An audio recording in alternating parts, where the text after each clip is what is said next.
Bonjour les gens, j'espère que vous allez bien. Donc moi ça va très bien. Donc aujourd'hui on est parti pour des histoires d'horreur. Il y a 3 histoires aujourd'hui. J'en ai trouvé une petite, une très longue et une moyenne, mais plutôt longue. Les sources, enfin l'endroit où j'ai trouvé ça c'est sur Reddit et après je vous montrerai le nom de la personne qui a mis ces histoires sur Reddit.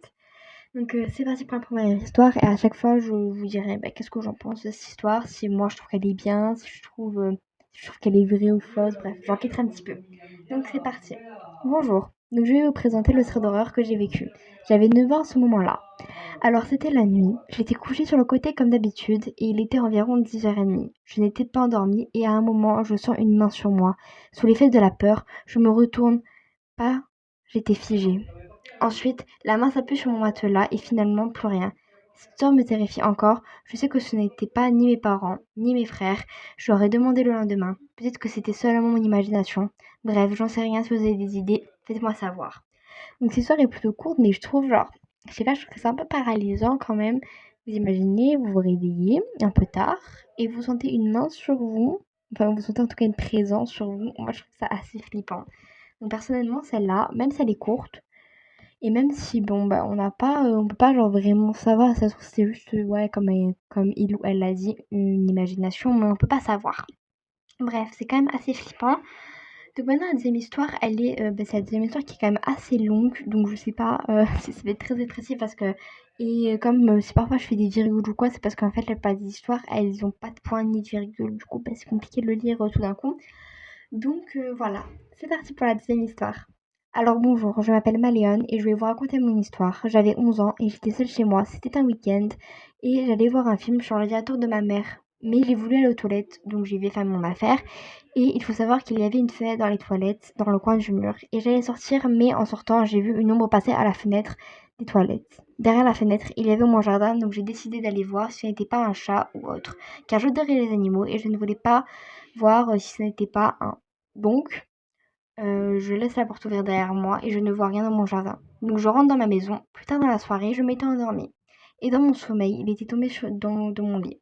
Donc j'allais me relever et j'ai vu quelqu'un sous mon lit. Il me regardait avec des yeux, donc je pense que c'est des yeux, grands ouverts et souriait. Là, j'ai hurlé et j'ai couru dans ma chambre de mes parents car j'étais seule et que c'était la seule pièce de la maison qui se fermait à clé. J'ai attrapé le téléphone fixe et j'ai appelé la police. Ils m'ont dit qu'ils arrivaient. Je suis restée dans mon monde, paralysée de peur, et il n'y avait aucun bruit. Je les ai entendus. J'ai entendu les gyrophares de la police et je suis vite sortie et ils m'ont dit qu'il n'y avait personne à la maison. Après, mes parents sont arrivés. Voilà mon histoire, mon thread d'horreur. Donc celle-là, je trouve vraiment qu'elle est flippante et puis même elle est un peu entraînante comme histoire. Donc je me trompe pas, parce que celle-là, c'est la moyenne. Donc voilà. Moi, je trouve quand même qu'elle est assez flippante. Genre, vous savez, en plus, ça devait être une enfant. Elle avait 11 ans, donc c'est quand même une assez jeune enfant. Elle était toute seule chez elle. C'était horrible. Vraiment, pour moi, je trouve que c'est horrible. Genre, je sais pas, c'est une enfant, elle a 11 ans, elle dit ça, je trouve ça un peu effrayant et tout. Donc, désolée si vous entendez du bruit. C'est parce que en bas de chez moi, il y a beaucoup d'enfants qui jouent et tout. Ce côté que là, on est vers fin d'après-midi, du coup, il y a beaucoup d'enfants qui viennent jouer et tout. Donc voilà, là je vais vous raconter la dernière histoire qui est vraiment celle-là m'a beaucoup beaucoup fait bader. Du coup voilà, c'est parti, hein. Donc euh, voilà. Donc voilà pour la troisième histoire. Salut, je préfère ne pas me présenter. Aujourd'hui j'ai vécu quelque chose de très bizarre.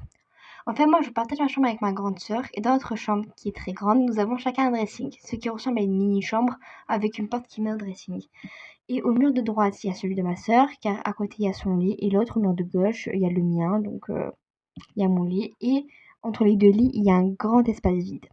Je sais pas quoi vous avez compris car c'est vraiment dur à expliquer. Bref, aujourd'hui, je dormais comme d'habitude dans mon lit et en face de moi, il y avait ma sœur qui elle aussi dormait vu que la veille, on avait oublié de fermer les volets. Ce matin, je me réveille à cause des lumières du soleil. Quand j'ouvre les yeux, la première chose que je vis a été le panier à linge sale qui était au milieu de la chambre, bien devant moi, que j'avais emmené il y a quelques jours pour faire du tri dans mon placard et que j'avais eu la flemme de redescendre. Donc je vois le panier. Au début, je fais pas attention, mais en regardant un petit peu, de plus en plus, je remarque une sorte d'ombre masculine faisant sûrement plus de 2 mètres. Fouiller le panier, il y avait de très longues jambes, mais pas de pieds. De très longs bras, mais pas de mains. Il y avait aussi ni yeux, ni bouche, ni oreilles. Il était tout noir. Mais noir comme très foncé. Dès que j'ai remonté mes yeux et qu'il me regardait, alors qu'il n'y avait même pas d'yeux, Alors il s'est mis à faire des roulades. Oui, oui, des roulades et à une vitesse folle. Il est rentré dans mon dressing, que d'ailleurs je n'utilise plus, sans même découvrir pardon, excuse-moi, sans même devoir ouvrir la porte. Voilà, si vous avez pas d'idée de ce que ça peut être, dites-le moi s'il vous plaît. Et si j'ai plein d'autres choses, je vous tiens au courant. Donc là, j'ai regardé, il n'y a pas de, au niveau des lives, enfin, en gros, c'est sur Reddit, donc du coup, en fait, il y a des gens qui laissent des commentaires, ils disent ouais, c'est flippant et tout, mais sinon, il n'y a pas de, il n'y a pas, on va dire, de réel commentaire qui peut dire la suite, ou peut dire qu'est-ce que c'est. Alors vraiment, cette histoire, elle est ultra flippante. Vous imaginez, vous vous réveillez le matin, que ce soit à n'importe quelle heure, vous regardez votre panier à linge, vous voyez une ombre de 2 mètres. Oui, c'est assez impressionnant quand même. Moi, je flipperais, voilà, je flipperais de ouf. Donc, voilà. Mais voilà pour les 4 histoires, pour les 3 histoires, excusez-moi. J'espère qu'elles vous ont plu. Donc désolée si pour moi le micro il est pas bien, faut que j'apprenne un petit peu à gérer tout ça. Et je sais pas qu'en montage vous aura plu parce que c'est mon premier montage. Du coup voilà, je vous fais plein de bisous et à une prochaine pour de nouvelles histoires. Bye!